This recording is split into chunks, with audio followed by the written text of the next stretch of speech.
Yo, what is going on, guys? It is Tyler here, back with another YouTube video. Now, in today's video, what we're going to be doing is we're going to be 3D printing some keycaps off this website called Thingiverse. Basically, what Thingiverse is, it's just a website where you can basically search up whatever you want and 3D print it if you have a 3D printer. So you basically just download it and put it onto like a little file thing and then put it into your 3D printer and print it. And obviously, in today's video, we're going to be 3D printing some keycaps and putting them on my keyboard, and hopefully they work. You know, I'm not really actually going to be using them like regularly. I'm just kind of printing them out just to see if they work on my keyboard and how they feel. So yeah, this is what the keycaps look like. Obviously, I'm going to be printing WASD for this video. If you go down in the files, there's a bunch of different ones. There's OEM, there's DSA, all these different types of keycaps that you can print.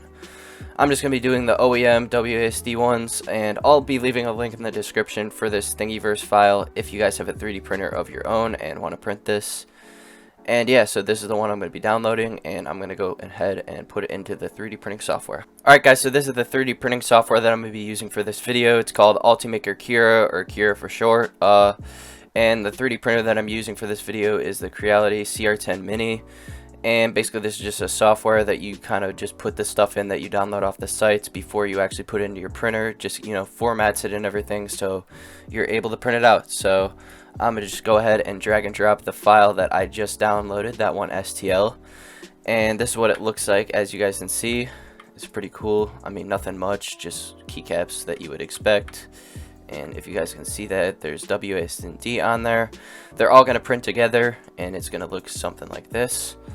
And now we're going to go ahead and hit slice, and that basically just shows us like how long it's going to take, how much grams of filament it's going to take. So it looks like here it's going to take an hour and 33 minutes. That's actually not that bad. I mean, it's not very big, and it's only taking like 7 grams of filament, which is not a lot at all if you guys are familiar with how much stuff, like how much filament takes, I guess. And yeah, so I'm just going to go ahead and save this to the file. And then we're going to get printing. So I'm basically just going to do like a time lapse of the whole entire print. And then after I'm done, I'm going to show it to you guys and put it on my keyboard. So yeah. And if you guys were wondering, this is the 3D printer that I'm going to be using to print the keycaps. As you guys can see right here. It's pretty nice. Just got it set up on this desk right here.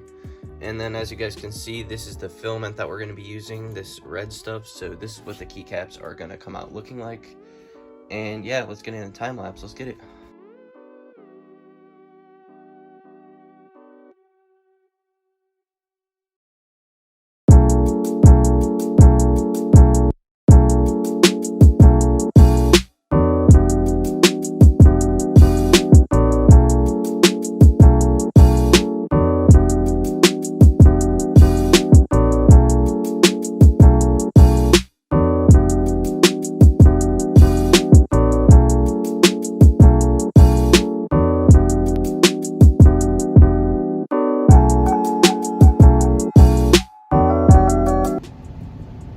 Alright guys, so the print literally just finished, and these are the final results of what the keycaps look like. It's kind of hard to see in this lighting, everything, but you know, we're going to go ahead and take it off the 3D printer and get a closer look at it. Let's go. Alright guys, so as you guys can see, I literally just got the keycaps off the 3D printer, and this is what they look like. My first impressions here is that they're very rough texture on the top, as compared to like most keycaps have a really smooth texture. As you guys can see in the light right here, there's like all these ridges across the top, and when I run my finger through, it's like really bumpy. We also got the indent on the top, so you can actually see what the key looks like.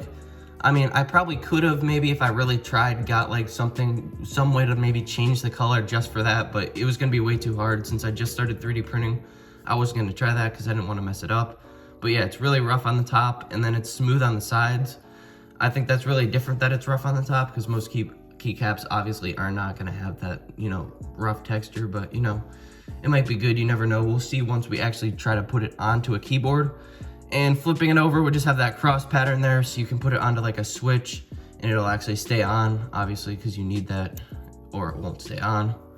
And yeah, obviously we got D here, S here, W up here, and D over here. It's kind of hard to see in this light because, as I was saying, it's barely indented, and it's also, the filament that I chose is like this really solid red. I feel like it definitely come out in different filaments, but you know, red is just what I had in, and it looked kind of cool, so I figured I'd use it. Now we're gonna try to put these keycaps on a keyboard. Alright guys, so this is the keyboard that we're going to be using for this video to actually remove the keycaps from and replace them with the 3D printed ones. This is my old keyboard. I just figured it'd be a good keyboard to use for this video. So we're just going to go ahead and remove W, A, and D with the keycap puller, and then we're going to go ahead and replace them with the 3D printed keycaps. Just got W out. A, S. And we just got D, so now we're going to go ahead and replace them with the 3D printed ones. We got D right here. We got W here. A over here. If I can put it on the right way. And then we got S over here. Alright guys, so we just got all 4 keycaps on, and this is what it looks like. It looks pretty nice. And as you guys can see, this is kind of a sound test. I mean, I know this doesn't really matter because it's just the switches inside, not the keycaps that are making the noise. But, you know, they actually went on surprisingly well. Better than I thought, and it actually does look pretty nice on this keyboard. So yeah, I mean, they all push down, they don't really get stuck or anything. It's pretty nice, and yeah guys, overall I think 3D printing keycaps definitely went pretty well. Comment down below if you guys want to see me 3D print some more stuff and try to put it on different things. And yeah guys, that's really it for this video. Hope you guys enjoyed, and I'll see you guys in the next one. Peace out.